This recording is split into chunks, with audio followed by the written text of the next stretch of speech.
Hey guys, what's up? So today we'll be posting a series of videos. Probably the most important video that I'm going to be posting is the Tarantula Tea Tour. Have about 104, 105 tarantulas. We will record that on HD.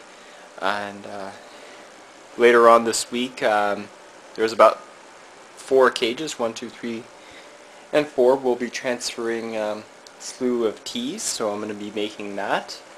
And also the Super Mario Brothers Wii. Okay, I got a request from Mr. Game Boy 1997. He wants me to inform you of a website that he has designed. So it's tarantulaunited.freeform.org. I'll be posting that on the video description. And he just wants you to be aware of the website that he has created. I got this really interesting request from Halo 4 Noobs 93. Asked me like a question of how do I got into the tea hobby and along with how you got your first teas. Well, it's actually kind of worth noting because, you know, like I'm pretty popular with you guys on tarantulas, and I feel I should lay out my story of how I got into tarantulas and how I got 105. So basically, 1994 was the first year I bought my first tarantula. Before then, I was very terrified with spiders. I would cringe upon the sight of one, like you all. And I decided, you know what, I decided to conquer my fear and bought my first tarantula. So it was a G. rosea. Everyone buys them as your first one. And I named her Fang. She was a good-sized female, about the same size as Ruby. And fortunately I had her for about 8 years until she died. Yeah, the death was actually pretty gruesome, and I really don't like to get into it, but people would like to know what happened. Well, it's the one I made a lot of mistakes when I was young, and again, people do, and to get good experiences, you make mistakes and you learn from them. So the biggest mistake that I ever did was taking a 5-gallon tank, splitting it into a divider, and having a mesh to cover both tanks. Never a good idea, because what happened was I had Fang and Ruby. If you guys remember Ruby, that was my old Grandma Solo Rosea. She died of old age. She was about 20 years old. It's about the average lifespan of a G. Rosea, and Fang got in somehow, go over to Ruby's cage.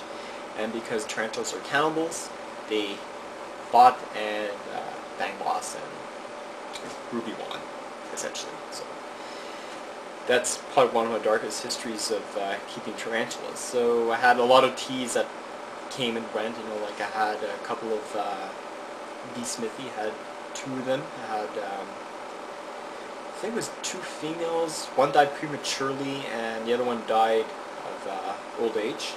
It was a old B-Smithy. Then I started getting B. Melia. Fortunately, he died of old age because he was a mature male. And at one point I had 13 tarantulas. I had Theraphosa blondie, the Goliath bird eater. It was a sling. Had some Megaphibima robustum, had some Brachys, had some G. rosea. What else I had? I had B. albopilosum, which is still living today. The A. calcodes, I had a pair, a male and a female. Like I told you in my mating video, we tried to mate, and female was totally ignoring the male, so that was my first attempt to mate. It wasn't successful. I had a P. camergi, a mature male, actually really docile. I held it no problem, and I did not even know that these were a supposedly defensive tarantulas. So I guess that was my first experience of handling tarantulas that can be defensive in nature. So that was cool. And I also had a P. regalis, adult female, a couple of Avix, the pink toes, and final one I believe was Phonopolis simani, the Costa Rican zebra.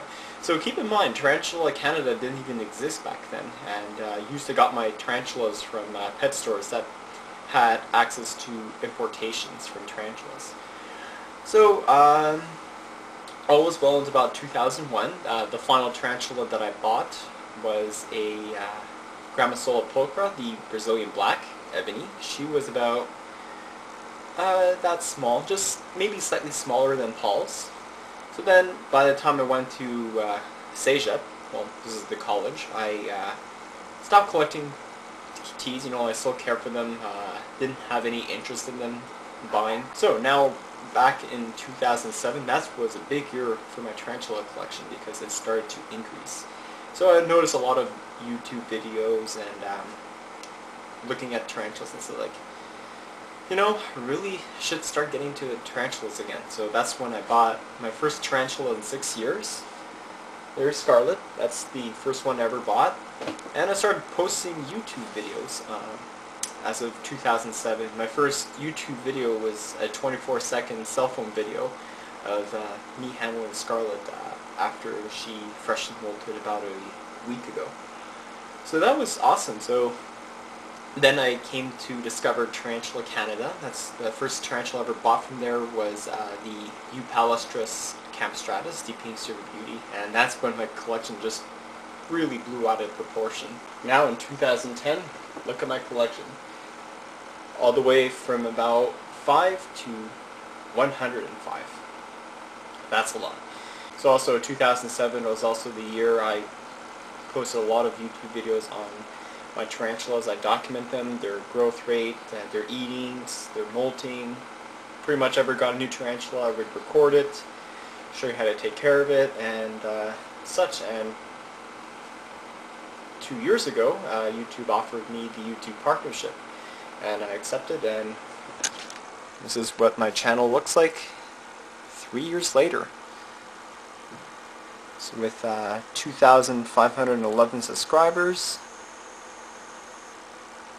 and about 668 uploads, and there'll be many more. So guys, so that was my history lesson of how I got into the teas and still at it. So hopefully, you know, within the next couple of years, probably one day I will become a tarantula dealer in Canada because we need one, and I feel that I would give a great asset to the tarantula hobby. So, thanks for listening and hope you enjoy the video. Peace.